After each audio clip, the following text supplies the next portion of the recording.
Selamat pagi, Andi. Selamat pagi Mas Riri. Udah lama Ah, banget gak ngobrol-ngobrol sama Mas Riri. iya loh, gile. Terakhir Maaf waktu lahir itu di semua batin. maaf Minal lahir aidin batin, maaf wal lahir batin teman-teman faizin. semuanya. Iya, Terakhir kali terakhir. kita ketemu Hmm, di semua murid semua guru ya. Yes. Yes, mendongeng. Ya, Apa Andin. kabar Mas Riri? Baik, terima kasih. Kamu gimana?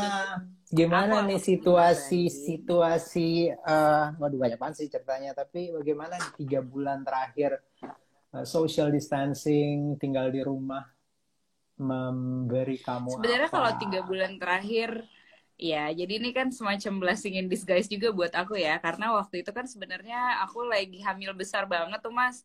Ya, Jadi sebenarnya sudah masuk fase nesting gitu kan, yang sebenarnya emang harusnya ada di rumah gitu. ya, Tapi yang menyenangkan adalah karena di rumah, jadi aku jadi punya apa semacam waktu lebih juga untuk berkarya gitu. Walaupun ya, memang akhirnya cara berkarya dan cara apa mempromosikan karyanya bisa jadi agak beda gitu dibandingkan biasanya. Cuman senang sih karena ya aku basically senang belajar sesuatu yang baru ya karena ya, um, akhirnya kita jadi ngulik banyak hal gitu. Apa yang bisa ya, dilakukan di rumah ya. gitu Jadi gitu jadi dan sebenarnya ya dalam tiga sebenarnya bulan banyak ada banget. banyak sekali kejadian, ada lahir single, terus lahir video klip, lahiran Yeah. beneran gitu, jadi Yeay.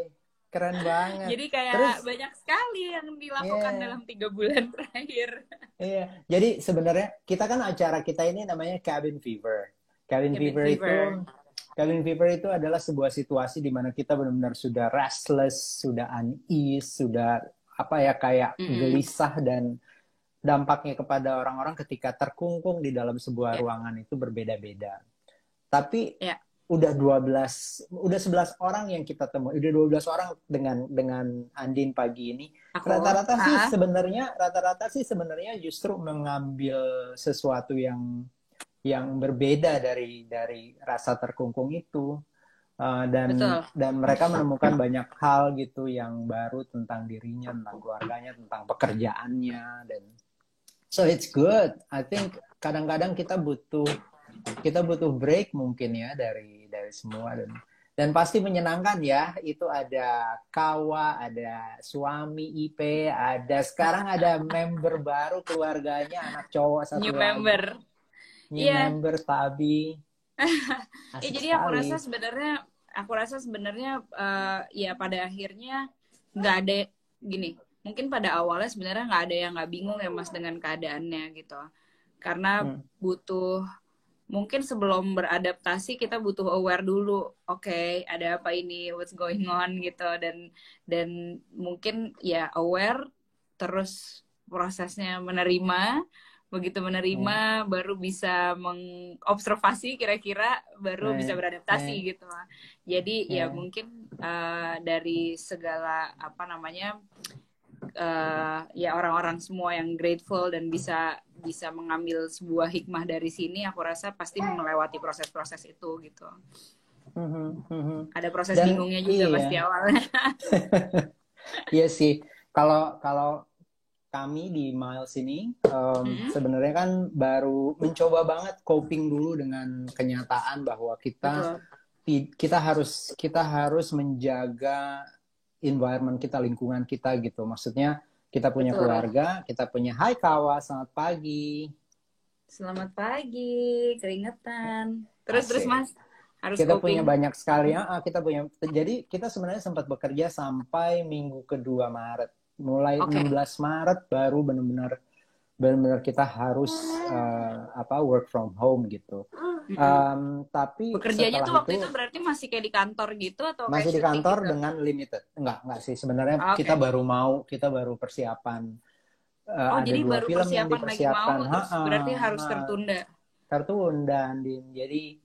Jadi mungkin kita punya beberapa plan A, plan B, plan C. Kita lihat situasi, banyak banyak hal yang harus dipikirkan dari lingkungan, dari masyarakat ya. Soalnya produksi film itu melibatkan orang banyak, resikonya Betul, besar karena kita betul, juga datang ke sebuah tempat pasti. Film-filmnya Miles itu selalu tentang ruang, tentang tempat, betul, tentang waktu yang unik. Jadi kita selalu ada di Sumba, ada di Timor, ada di betul, Flores, betul, atau betul. minimal minimal di luar Jakarta atau minimal di luar ruang. Film itu kan tentang cahaya. Jadi kita selalu Ya, mencari di mana cahaya itu berada. cahayanya berada. So, iya jadinya Terus jadi jadinya banyak hal yang gimana tuh harus Mas? Maksud dihitung. aku Ya, juga penasaran sih sebenarnya, ini maaf jadi aku yang no, no, interview it's Mas okay. sendiri.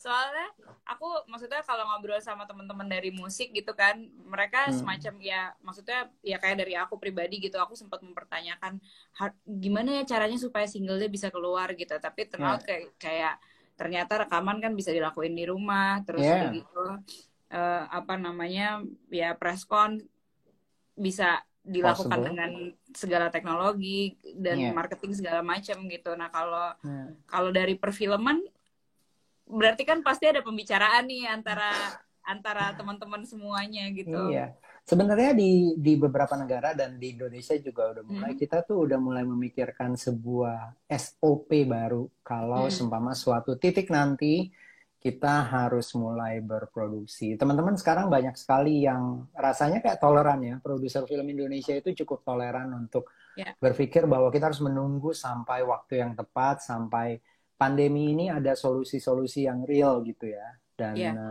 tapi SOP sudah mulai dipikirkan kayak Mm-mm.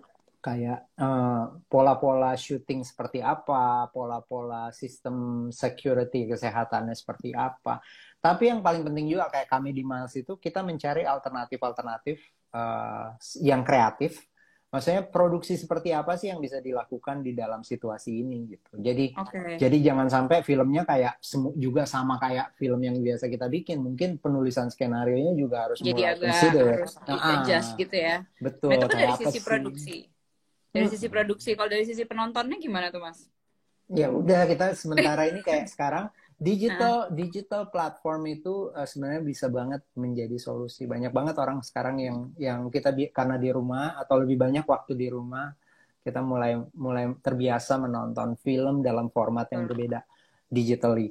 Tapi film itu kan tentang menonton dan mengalami ya. Jadi kita juga tetap Betul. berharap sih semoga pada satu titik kita bisa kembali ke bioskop. Mungkin mungkin butuh beberapa bulan ke depan tapi dan juga mungkin butuh mekanisme-mekanisme baru gitu kayak social distancingnya tetap dijaga.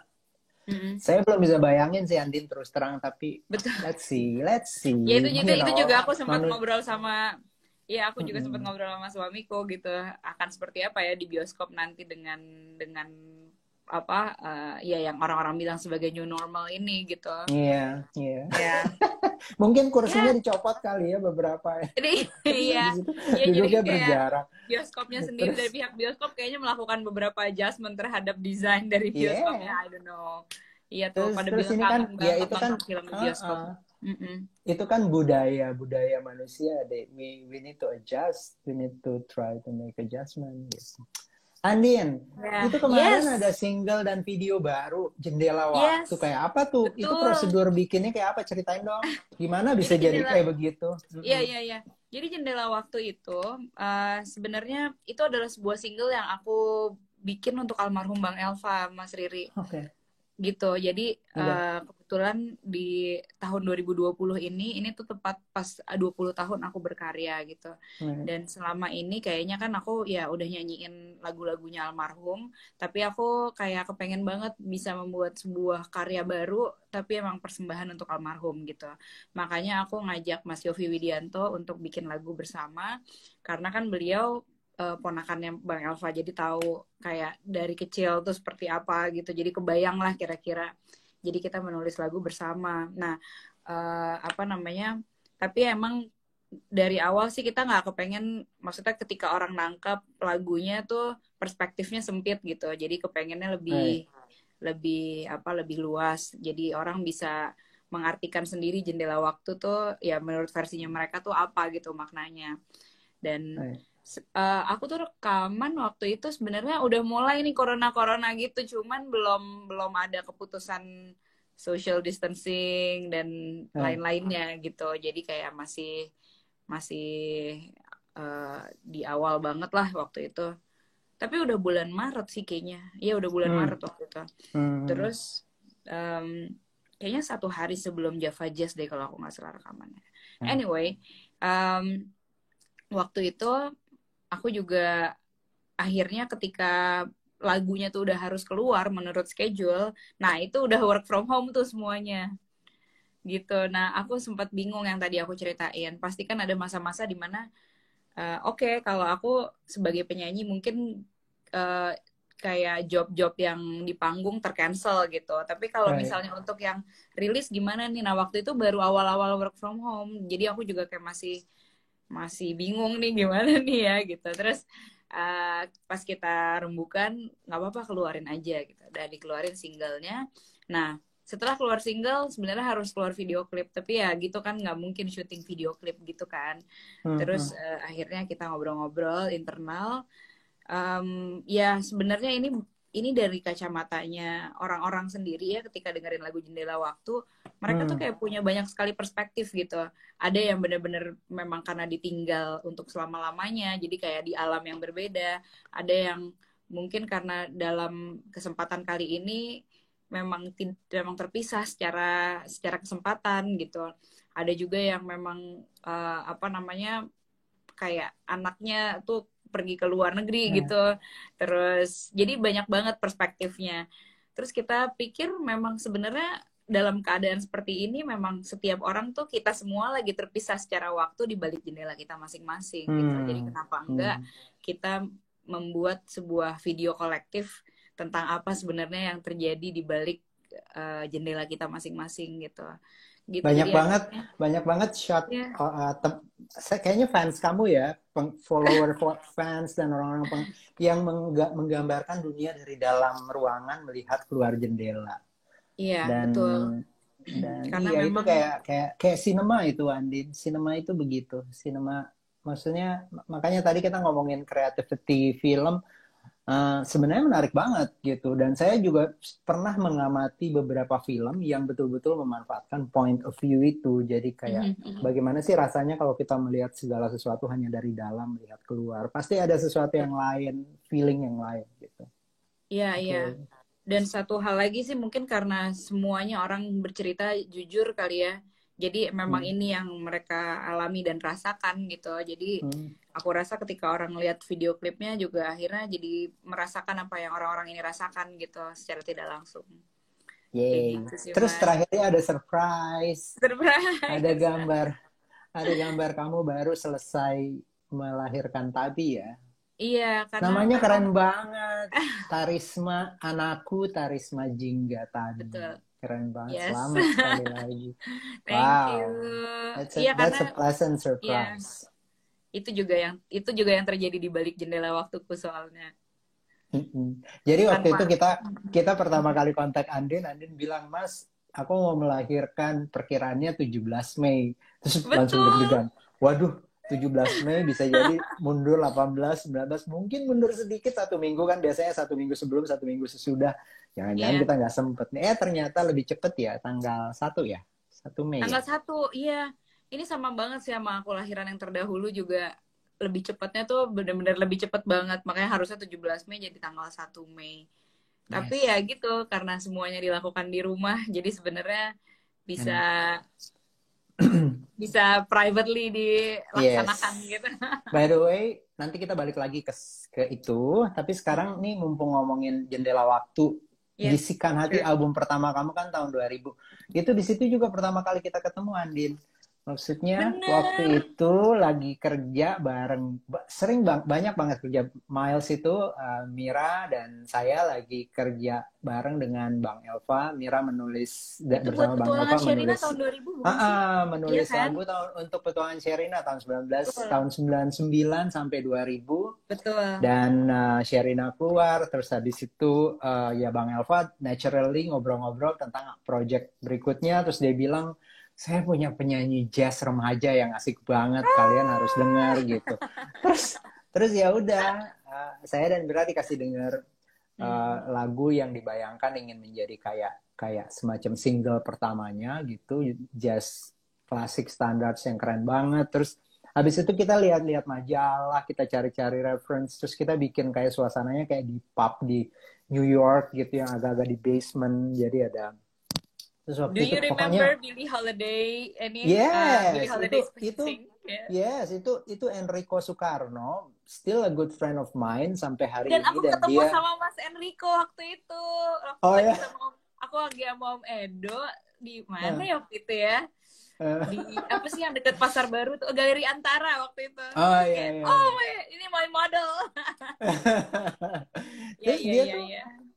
dia tuh ini banget loh, maksudnya menganggap project itu project yang buat dia itu istimewa banget gitu karena Benar. dia got to apa dia punya kesempatan untuk mengartikulasikan kekaguman dia pada jazz. Dia suka banget Miles Davis, Billie Holiday, dia menggambar di situ dan kita membuatnya itu dengan maksudnya tentu saja musik dan uh, artikulasi kamu terhadap lagu itu yang dan waktu itu kamu muda banget ya ampun 15 Aku masih tahun. umur 14 tahun. 14 tahun. Terus Dan habis aku itu kayaknya ada belum terus banyak terus belum habis itu ngertinya dan banyak terus sotoynya gila sebenarnya. asik. Waktu itu musisi-musisi jazz yang ikut itu kayaknya mereka tuh musisi-musisi jazz standar yang sangat aktif di klub-klub jazz di Singapura gitu. Kayaknya Iya, betul. Bang Elva ketemu dia gitu, ketemu mereka Betul. dan mereka ikut di album itu. Pokoknya energinya asik banget. Iya. Asik Thank you itu banget ya kenangan Mas Riri. yang sampai hari Iya, ini it's nonton itu video klipnya itu masterpiece banget. istimewa banget. Ya, jadi kalau di sini Hmm. ada yang mungkin belum lahir di tahun 2000 atau Hmm. belum pernah nonton video klipnya, ada di YouTube waktu itu aku upload di bulan Februari kemarin. Judulnya My Funny Valentine, yes. Yeah. My Dan Funny sebenarnya Valentine. itu jazz itu gila itu kan serius bukan serius sih maksudnya itu musik yang cukup kental gitu ya. Itu lahir di keluarga kamu kayak apa? Bagaimana musik jazz itu diperkenalkan ke Andin waktu itu? Atau bagaimana Andin pertama kali ketemu jazz gitu? Album pertama aja sudah Ya, seperti itu gitu. Gimana ceritanya aku kalau kalau bisa di-share? aku bisa bilang sih bahwa sebenarnya kayaknya kalau dari orang tua aku mereka nggak ada pengetahuan mengenai jazz sama sekali gitu. Tapi mungkin dari opaku suka nyetelin gitu. Walaupun juga nggak pernah ngasih knowledge-nya juga ke aku gitu. Tapi definitely beliau punya semua piringan hitamnya Nat King Cole misalnya, Ella dan Hmm. segala macam gitu. Jadi mungkin bagi aku sayup-sayup terdengar dan akhirnya menjadi familiar gitu. Tapi yang jelas aku inget banget waktu itu ketemu Bang Elva untuk pertama kalinya. Terus beliau nanya ke aku, nyanyi dong Din gitu, nyanyi. Jadi aku bisa tahu kira-kira kamu seperti apa gitu. Waktu itu baru mau les nyanyi, jadi kayak kayak apa nyanyi di tes buat penerimaan les nyanyi gitu kira-kira. Terus Placement ya test. placement test ya namanya. Terus aku nyanyi lagunya Whitney Houston gitu. Hmm. Terus Bang Elva bilang, tunggu aku kok dengar suara kamu, kayaknya coba deh kamu nyanyiin lagu ini gitu. Nah waktu itu ada sebuah lagunya Nat King Cole judulnya Nature Boy. Aku juga nggak tahu lagunya. Lagunya tuh yang There was a boy, a very strange enchanted boy. They say he wandered very far over land and sea. Kalau pernah dengar film Moulin Rouge itu dia Hmm. salah satu Ada. ininya. Ya.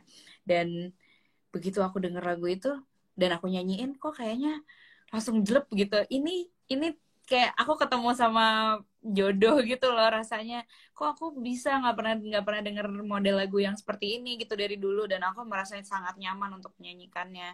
Dan ya udah akhirnya justru dari situ aku kayak banyak dikasih repertoar lagu-lagu jazz standard dan ya mungkin aku bisa dibilang anak SMP yang cukup aneh gitu ya waktu itu setelah apa setelah beranjak SMP yang lain pada dengerin lagu apa aku sukanya dengerin lagu-lagu seperti itu gitu dan ya sampai sekarang Mas Riri bisa dibilang ya kayak selama 20 tahun perjalanan ini kan banyak bisa dibilang kayak banyak ups and downs-nya gitu kalau yang Right. mungkin orang juga nggak tahu gitu Hmm.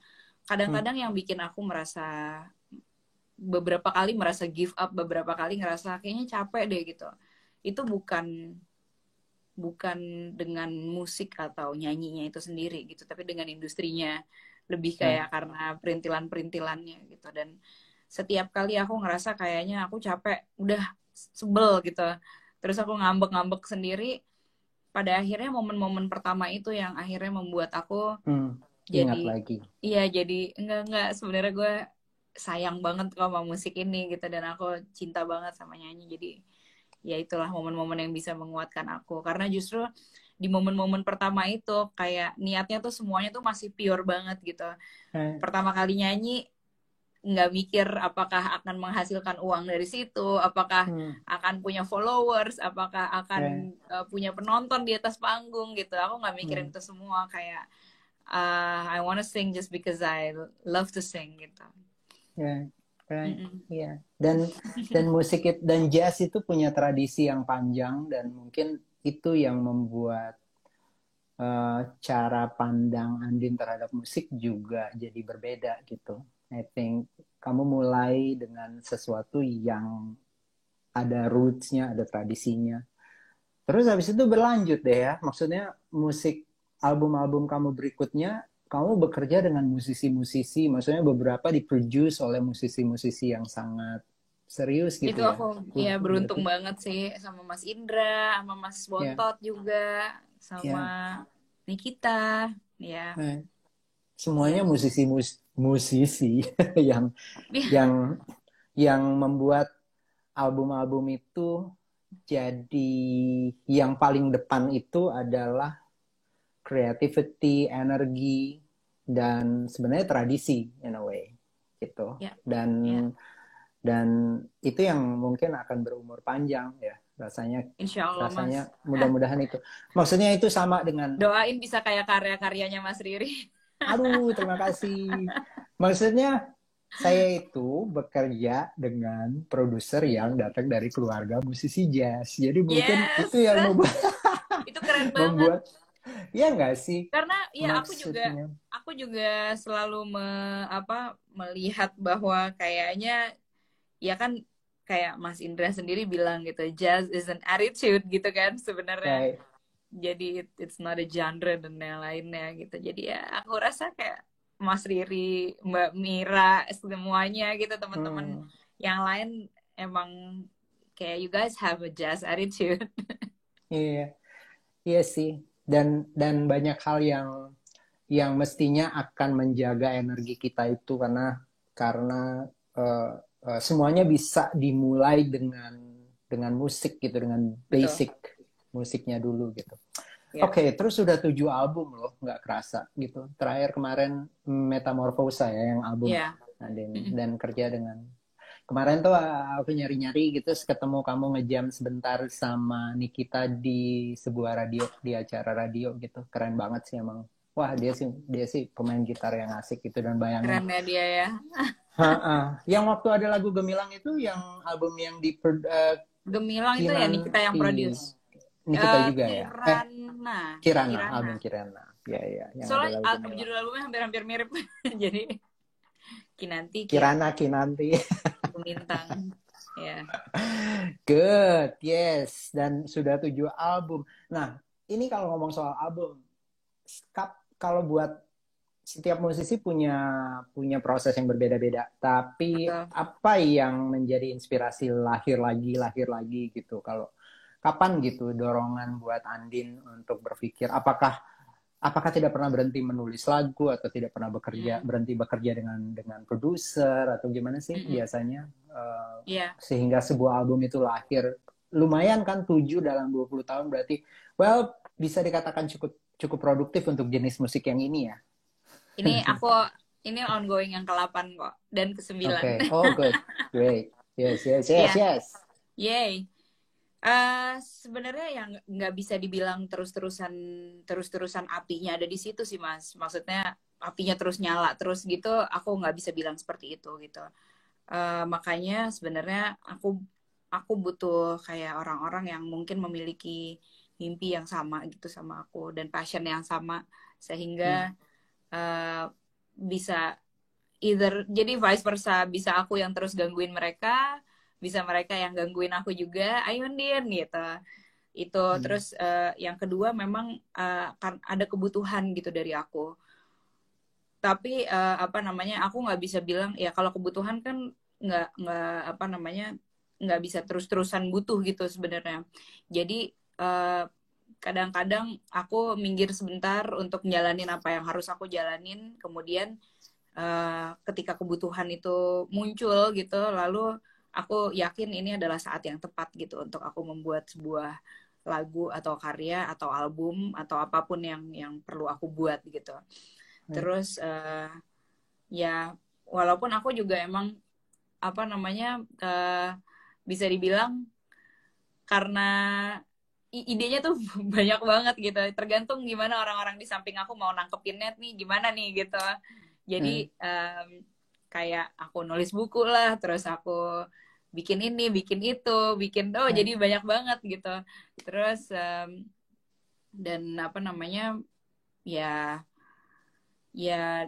dalam selama 7 album ini kayaknya memang banyak fase transisi dan transformasi yang akhirnya menginspirasi aku dalam membuat sebuah karya gitu. Karena kan ya seperti tadi Mas Riri bilang, setiap keluar album itu berarti aku lahir lagi, aku lahir lagi, aku lahir lagi gitu. Makanya sebenarnya kalau ada pertanyaan nih lagi apa preskon gitu ya, bisa dibilang album ini Andin banget. Iya ini Andin banget. Nanti begitu album yang berikutnya bisa dibilang album ini Andin banget, Andin banget. Padahal beda lagi gitu. Kayaknya kelihatannya beda lagi.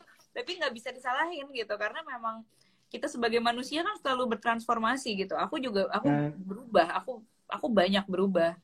Banyak berubah dalam akunya sendiri. Atau cara pandang aku. Atau kehidupan aku gitu. Dan semuanya nggak ada yang lebih baik, nggak ada yang lebih buruk juga gitu. Itu tergantung bagaimana kesadaran aku pada detik itu gitu, tingkat kesadarannya.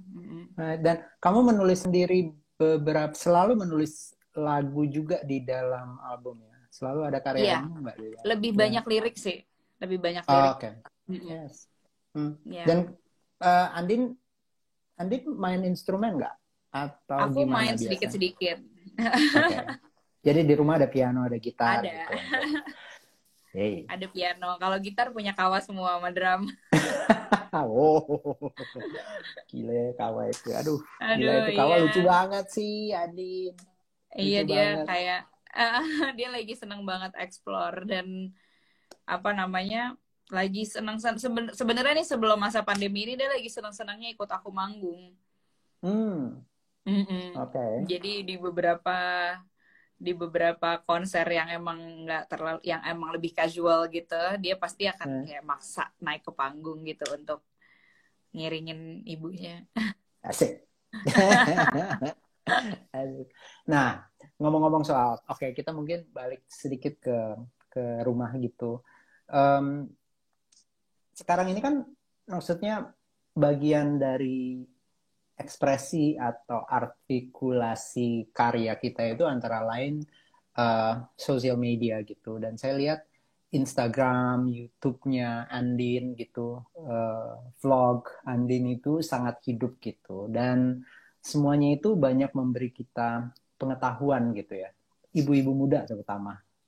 Ya, mungkin sekarang itu adalah waktu yang karena Andin juga lagi jadi ibu gitu dan banyak sekali praktek-praktek kehidupan yang sebenarnya sangat menarik gitu.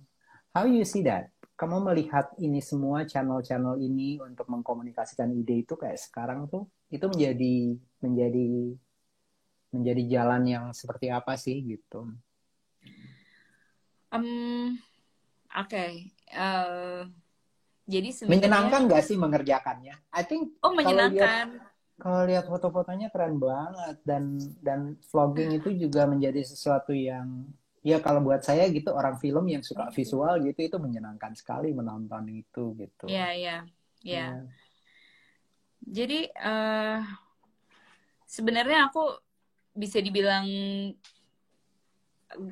apa ya, begitu keadaan ini berubah gitu menjadi sangat digitalized gitu, sebenarnya aku juga juga sempet bingung gitu sih. Karena kan sebenarnya aku anak mono banget nih, nggak stereo ceritanya. Jadi anak manual gitu, agak kurang Anak analog. digital sebenarnya, anak analog. Yes. Karena dulu kan juga masih kaset dan segala macam. Jadi begitu nih semua jadi digital, aku baru tahu gitu. Oh, ternyata kayak YouTube tuh bisa begini gitu. Oh, ternyata Mm. tuh ada begini, begini, begitu. Aku tuh baru tahu gitu. Tapi sebenarnya bahkan kayak kata-kata konten segala macam tuh aku juga baru tahu kayak beberapa tahun yang lalu gitu. Oh, konten tuh maksudnya Right. ini ya gitu. Tapi Mm. satu hal yang pasti bahwa aku merasa kayak aku sendiri in terms of lagu gitu ya, kayak aku juga nggak mau membuat sebuah lagu yang kira-kira emang kayak nggak ada gunanya gitu buat orang gitu. Right. Itu lagu. Jadi ketika aku membuat sebuah konten, aku rasa juga itu aku pastikan bisa bisa bermanfaat buat buat orang banyak gitu. Right. Ya karena sekarang aku juga ada konten-konten vlog keluarga, terus kemarin mungkin pas hamil Kawa atau pas udah lahiran aku juga banyak sekali mengeluarkan konten-konten mengenai parenting. Misalnya waktu itu Yeah. sehubungan dengan aku juga ngeluarin single judulnya Belahan Jantungku, akhirnya aku membuat beberapa talks, bahkan Buku. buku Belahan Jantungku Yeah. gitu. Yeah. Itu juga karena aku mau share sesuatu yang memang menurut aku ini berguna gitu. Jadi aku ingin juga bisa nge-share ke orang lain. Ketika ini bisa berguna buat mereka, itu rasanya luar biasa banget buat aku gitu. Hmm. Gitu. Jadi Ya, ya jadi itu nunjukin juga kalau kamu sebenarnya anaknya anak analog juga gitu karena masih kepikiran bikin ya. buku. Ya iya iya iya. Iya iya. dan Dan aku dan masih buku itu iya. sangat Mm-mm. buku itu Aku sangat menarik ya. Maksudnya itu kayak kayak jurnal pengalaman proses iya proses betul.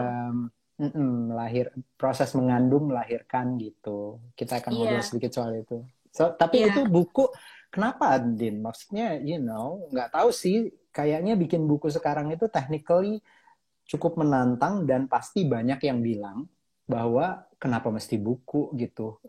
Kita bisa melakukan semuanya digitally dan dengan sistem Iya ya. tertentu dia bisa. Tapi Kenapa ya Mas ternyata ya? penting ya, ternyata penting loh. Itu buku tetap fisik. Maksudnya kayak kenapa kita tetap merasa memegang sesuatu itu menjadi penting dan dia bisa menjadi physical memory dan memori fisik itu tetap sesuatu yang akan memberi kita banyak hal pada saat kita bisa kembali ke dia dengan cara yang lebih istimewa Iya gitu. iya.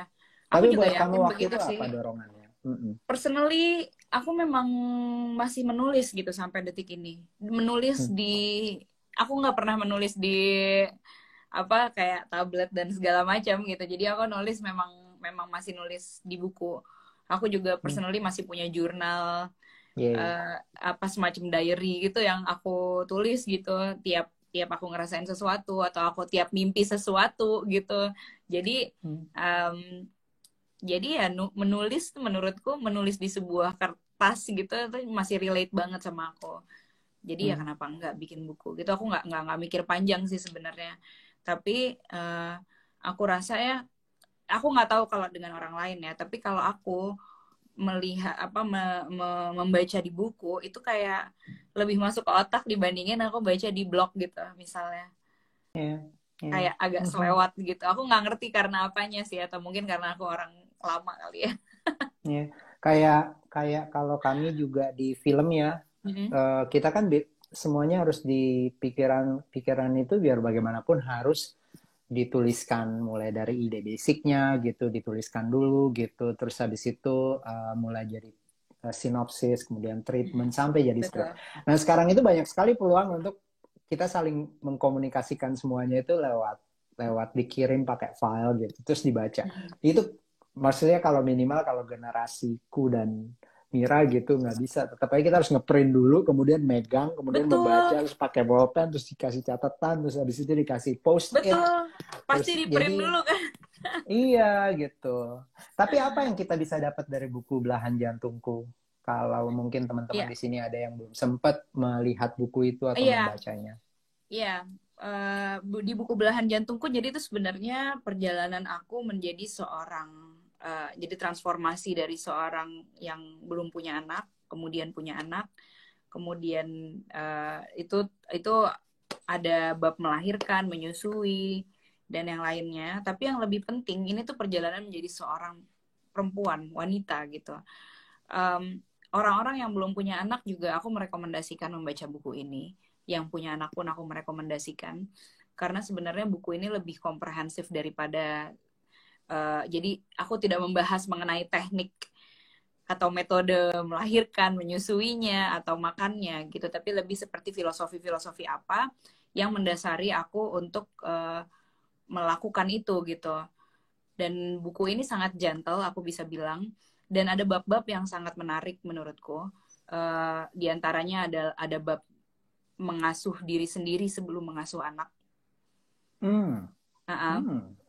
Kenapa penting mengasuh diri sendiri sebelum mengasuh anak? Kemudian ada bab perempuan versus perempuan. Dan di buku ini yang menarik banget kalau menurutku adalah, jadi di setiap bab itu adalah selain dari pengalaman aku, ada dialog-dialog dengan orang-orang yang menurutku itu sangat terkait dengan bab tersebut gitu. Seperti kayak bab mendekatkan anak dengan alam, di situ aku ada perbincangan dengan Mas Gobin Fasdev. Kemudian kata pengantarnya ditulis oleh Mas Reza Gunawan. Terus yang bab mengasuh diri sendiri sebelum mengasuh anak itu perbincangan dengan Coach Yusa Aziz, seorang psikoterapis. Kemudian bab perempuan versus perempuan itu perbincangan dengan Mbak Najila Shihab gitu. Jadi semuanya aku rasa kayak memang bisa memberikan kita insight yang oh iya juga ya gitu, dan menarik sekali aku rasa untuk dibaca justru untuk orang-orang yang belum punya anak gitu. Iya, tuh ada yang nanya. Jadi bukunya judulnya Belahan Jantungku.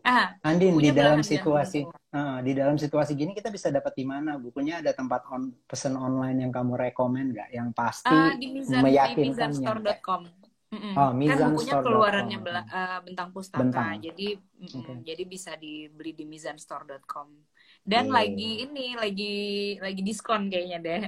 Yes. Dan ini baru November tahun lalu ya, Andin, betul, keluarnya. Betul. Yes. Jadi baru loh, teman-teman. So mestinya sih ini buku yang pastinya cukup otentik karena betul-betul ditulis oleh yang mengalaminya sendiri. Jadi kayak jurnal, selalu menyenangkan membaca jurnal, kayak membaca cerita hidup seseorang kayak autobiografinya Andin gitu. Dan keren banget. Dan itu juga lagi-lagi menurutku kembali ke apa ya, ke keyakinan kita mungkin menjalankan hidup berdasarkan sebuah tradisi yang udah ada tanpa kita sadari gitu.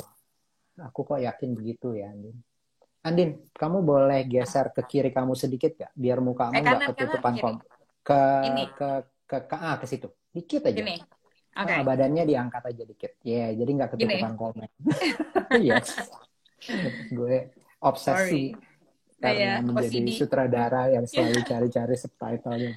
Oke. Jadi terus ada bilang IBEX does exist banget lah kalau punya anak masih newborn. Oh ya. Wow. Enggak, mungkin dia komentar tentang saya kok, Andin. Aku sangat mengakui itu karena memang apa namanya kayak living with a toddler and a newborn. Yeah. Oh my God. Rasanya mantap. Sekarang bapaknya lagi gitu di bawah. Ibunya cabin fever. Andin. Terus terus nih ya, ngomong sedikit detail tentang proses kamu menjadi ibu gitu. Ini water birthing, terus lotus lotus birth gitu. What inspires you untuk itu? Kenapa? Apa itu inspirasinya? Semua proses itu Andin pelan-pelan mengetahui itu dari mana, terus menjalankan gentle birth dengan di air itu. Kayak gimana sih? Sebenarnya makanya sebenarnya ini kenapa ini begitu istimewa banget buat aku, Mas, dan akhirnya aku bukukan gitu menjadi buku Belahan Jantungku itu karena prosesnya ini bukan hanya sekedar aku mikir nanti gimana ya lahirannya ya gitu, tapi lebih seperti yang tadinya memang pikirannya secetek itu, ternyata itu mentransformasi aku menjadi perjalanannya sampai ke sini gitu. Jadi ya mungkin singkat cerita, waktu awal sekali aku tahu aku hamil dulu, yang aku juga nggak nyangka gitu bakalan hamil, dan aku merasa tidak siap untuk hamil. Tidak siap dalam arti aku banyak pertanyaan ke diriku sendiri gitu. Apakah aku aku pantas, apakah aku bisa? Bahkan begitu aku hamil, aku malah nanya ke suamiku gitu yang kayaknya nanti kalau aku hamil, pokoknya aku harus dioperasi, habis itu disesar, habis itu aku harus langsung apa namanya liposuction. Pokoknya aku harus kembali kurus gimana pun caranya gitu. Right. Terus ya suamiku bilang ya udah gimana, istrinya udah hamil ya. Terus aku bilang, terus masih terus ngerentet terus gitu. Aku bilang pokoknya tapi kalau nanti tiba-tiba anaknya lahir, pokoknya kamu yang gantiin Popo, kalau aku udah ngantuk aku nggak bisa gini gini gini, pokoknya jadi banyak rentetannya gitu. Tapi terus aku sampai akhirnya suatu hari aku browsing, aku nyari cara melahirkan yang tidak sakit gitu. Terus adalah water birth gitu kan. Terus aku inget, Mas Reza waktu itu water birth. Terus aku akhirnya WhatsApp Mas Reza karena udah kenal dari dulu kan. Mas Reza, aku mau dong lahiran water birth. Terus dia cuma jawab, halo Din gitu. Mungkin sebelum kamu tahu lebih lanjut, kamu lihat vlog ini dulu ya gitu. Lalu Mas Reza mengasih aku sebuah vlognya Mas Reza tentang gentle birth gitu. Right.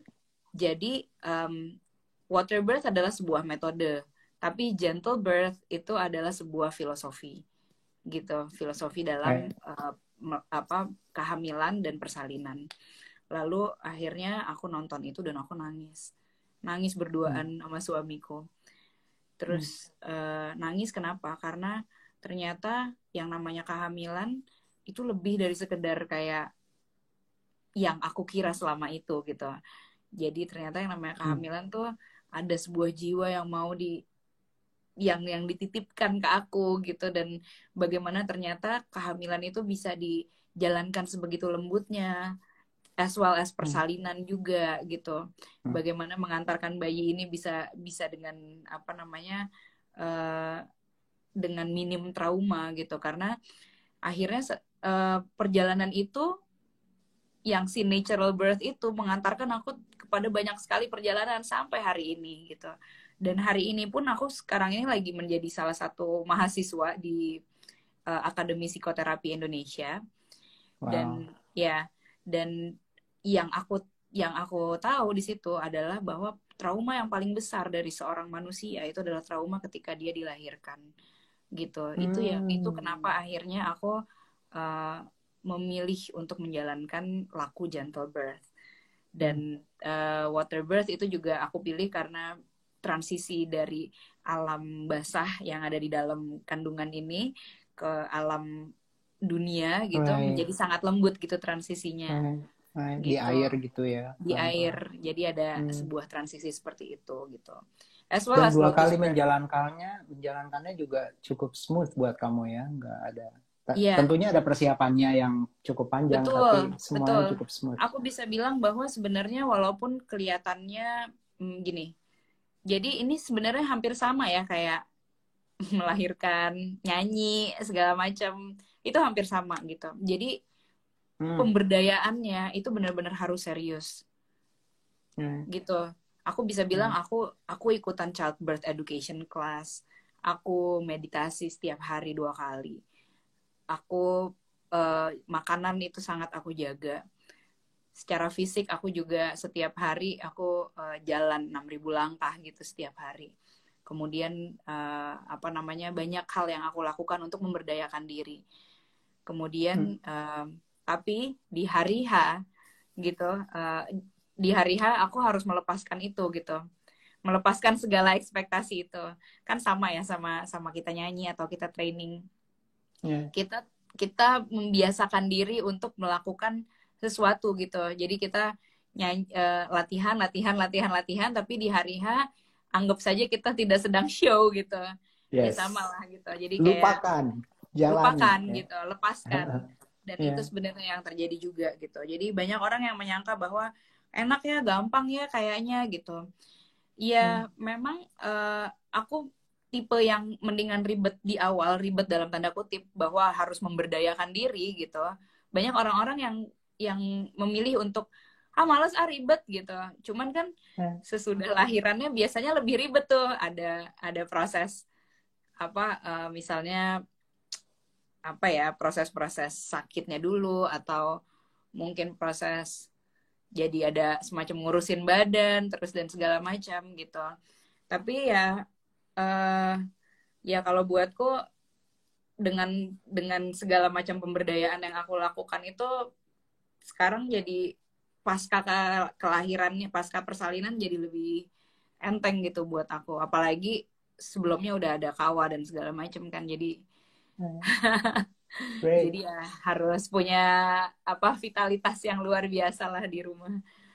Barusan ada yang komentar, aduh jadi pengen hamil lagi katanya. Ayo dong, ini Diora nih, Diora hamil lagi, ayo.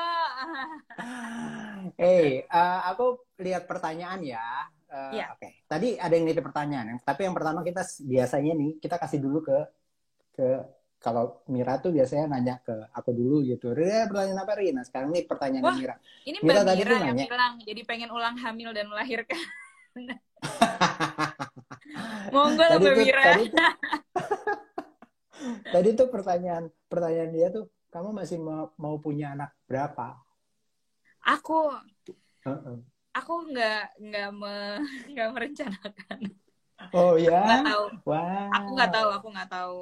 Em, Yeah. soalnya ya bisa jadi nanti kalau dikasih lagi ya udah, kalau enggak juga ya udah gitu. Tapi sepertinya aku dari kemarin memang nggak pakai kontrasepsi dan kayaknya juga tidak akan pakai kontrasepsi. Wow.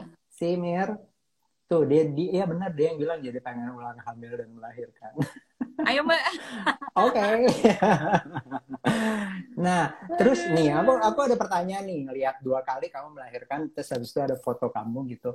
Itu selalu ada kain sumba. Kain sumba bukan sih yang kamu Yang pakai pertama kain dengan sumba, oke. yang kedua kain alor. Oke. Itu itu ceritanya bagaimana kamu dapat kain itu dari mana? Dan bagaimana ceritanya sampai itu jadi kain yang didudukin pertama si Kawa Iya, dan Tabi di situ? iya. What's the philosophy of it? I'm sure there is. Tapi percaya atau enggak nggak ada filosofinya. Tapi Oke. emang aku punya koleksi kain di kamar. Jadi Ya. kalau misalnya minta kain gitu, ada kain nggak gitu, pasti yang diambil adalah salah satu dari kain-kain itu gitu.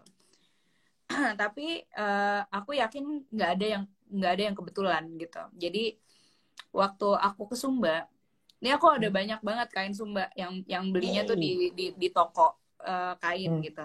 Cuman Hmm. kain yang waktu itu aku pakai buat lahiran Kawa itu memang luar biasa sih. Jadi aku udah beli banyak kain gitu. Terus suatu hari aku ke sebuah desa. Biasa kan kalau kita ke desa di Sumba kan ditawarin kain-kain tuh Mas. Ya. Nah terus ada seorang nenek-nenek yang keluar dari sebuah rumah Rumahnya. gitu. Terus dia lagi nyirih gitu di kemulan gitu di depan rumah. Nah aku suka banget sama kainnya. Terus aku bilang, boleh nggak aku beli? Dan nenek-neneknya kan Kain nggak yang tahu dia pakai nih, Din. kain Kain yang yang dia dia lagi pakai. pakai. Dan dia kan Wow. nggak bisa Oke. bahasa Indonesia kan. Pokoknya akhirnya diartiin lah sama anaknya, cucunya gitu. Nenek-neneknya tuh udah kayak 90 tahun. Dan waktu itu neneknya bilang, tapi kain ini udah lusuh banget. Dia bilang, yang waktu itu aku lihat itu sebenarnya bukan karena motifnya, tapi karena kainnya tuh udah lemes gitu loh, Mas. Right. Udah adem Yes. banget kan. Biasanya kan tadinya keras gitu kan. Nah, ini tuh Iya. udah adem Iya. banget. Terus Iya. neneknya bilang, tapi pokoknya dia nggak enak mau jual ke aku karena sebenarnya kainnya tuh udah kain usang, udah 20 tahun umurnya. Hmm. Terus aku bilang, justru karena udah 20 tahun, boleh nggak gitu aku beli. Ya udah akhirnya dia sepakat untuk nggak apa-apa dijual gitu ke aku. Hmm. Dan ya since then itu jadi kain favorit aku gitu, karena simply karena udah enak, udah lemes banget gitu kainnya, jadi buat selimutan tuh kayak anget tapi dingin gitu. Iya. Dan Iya benar. dan apa namanya, waktu lahiran Kawa itu sebenarnya Mas Ipe yang ngambilin kain itu buat aku. Oke. Kemudian waktu Hmm. lahiran Tabi ini juga Yes. sesuatu yang menurut aku luar biasa banget. Jadi Tabi itu sebenarnya aku udah GR dia tuh mau lahir kayak beberapa minggu sebelumnya gitu. Tapi ternyata dia belum lahir-lahir. Terus udah gitu guru yoga aku bilang, Din kayaknya kamu harus ngerapiin beberapa hal yang harus kamu selesaiin gitu, baru dia akan lahir. Karena kalau enggak dia ngerasa kayak ibu gue aja belum nyelesain ini gitu. Akhirnya aku nyelesain kayak beberapa hal yang harus aku selesaiin. Aku decluttering barang di kamar, aku ngecat tembok segala macam gitu. Jadi tembok kamarku sekarang warnanya biru, entah kenapa.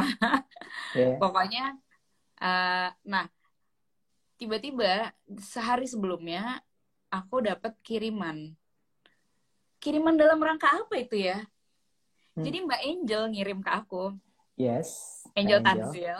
Yes. Tadi ada di sini, nggak tahu masih ada atau enggak. Jadi ceritanya tiba-tiba aku dikirimin, aku bilang gini ke Mas Ipe sebelumnya nih, sayang aku pengen deh nanti kalau menyambut lahiran Tabi tolong beliin aku bunga mawar ya gitu. Karena bunga mawar itu bukan bunga, jadi barang yang vibrationnya tuh paling tinggi gitu. Aku mau menyambut dia dengan sesuatu yang high vibration gitu. Oh ya udah, kamu mau bunga warna apa? Terserah deh, terserah. Putih mungkin boleh gitu. Tiba-tiba aku dikirimin sama Mbak Angel bunga mawar plus kain alor. Gitu, entah gimana pokoknya. Nah terus itu sehari sebelumnya. Nah jadi pas malam-malamnya aku lihat, kain alornya bagus banget, aku pengen deh lahiran pakai ini gitu. Terus si Mas guru yoga aku bilang, tapi ini kainnya agak tebel loh Din, nggak apa-apa gitu. Mungkin enakan yang lebih tipis. Ya boleh deh, siapin aja beberapa kain, lihat besok aja mana yang keambil sama kita gitu. Ya udah, terus akhirnya pas aku lahiran nggak tahu gimana, pokoknya yang keambil kain alor itu gitu. Dan aku langsung ngasih tahu ke Mbak Angel, you're such an angel.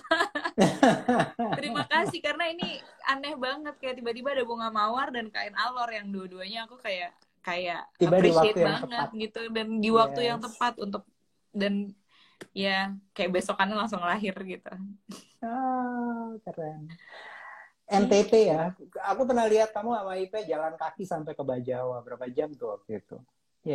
Pernah kan? Iya, emang aku juga cinta banget sih, sama lah kayak Mas Riri sama Mbak Mira.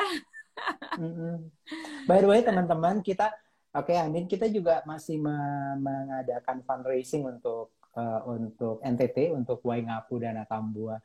Jadi kalau teman-teman ada yang belum lihat, di Miles Films ada, di IG-nya Miles Films ada cerita tentang bagaimana kita mengumpulkan dana untuk warga NTT, khususnya di 2 kota itu, di tempat dimana kain sumbanya Andin yang dipakai untuk waktu lahiran Kawa itu, untuk mereka yang terdampak COVID-19. Karena COVID-19 ini, benar deh, ini adalah masalah akses dan equality. Jadi kita kalau kita tahu bahwa memang di kota-kota besar di Indonesia tentu saja tidak ada masalah, dan banyak sekarang yang begitu pede, ya, begitu percaya, begitu yakin untuk membuka kota, membuka mall. Tetapi yang kita mesti tahu, Indonesia ini luas, dan NTT, tempat-tempat seperti Sumba, Timor, Flores, banyak sekali persoalan. Kita tidak tahu ventilator di sana itu ada berapa. Kita tidak tahu bagaimana dokter-dokter, tenaga medis di sana bisa dapat APD. Jadi mudah-mudahan kita semua bisa toleran untuk itu, dan menjaga negeri ini supaya kita semua bisa melewati ini. Aku kebayang sih Mas, kebayang di sana seberapa, maksudnya ya angka stunting aja masih tinggi banget, angka cacingan gitu, belum lagi demam harus berdarah, mikirin APD. Demam berdarah gitu. Anak-anak di Flores itu yang meninggal sampai hampir 600. Di saat COVID, atau buruh-buruh migran dari Jawa yang tinggal di Flores, di Timor, di Sumba itu belum kembali. Sekarang mereka semua kembali, dan kita nggak tahu. Saya nggak mau berpikir yang terlalu buruk, tapi bisa jadi akan banyak dampak yang nggak bagus. So, Andin, jadi ini bentar lagi ternyata. Habis ini semua selesai. Ada yang nanya how to donate, Mas Riri. Oh, nanti lihat aja di Miles Films, IG-nya Miles Films, di Di situ ada Instagramnya informasi. Mas Films ya. Atau langsung ke kitabisa.com/bersama Miles Films. Please donate. Terima kasih banyak. Masih ada waktu sekitar 2 minggu bersama Miles Films. Thank you so Andin, much. Setelah selesai ini semua, pandemi ini lewat, kamu, Ipe, Kawa, sama Tabi mau ngapain? Kalau Kalau requestnya kita udah Kawa, bisa mulai keluar. iya requestnya Kawa dia pengen ke Bajo katanya. Wow. Labuan Bajo. Labuan Bajo. Dia pengen berenang, dia pengen main air ya. Pengen ada di pantai. Iya, terakhir kali kan dia ke sana bulan Januari kemarin. Jadi ya mungkin dia kepengen lagi kali ya.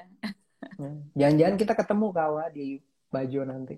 Ayo dong, Mas, janjian. Would love to. Iya, bakal keren banget.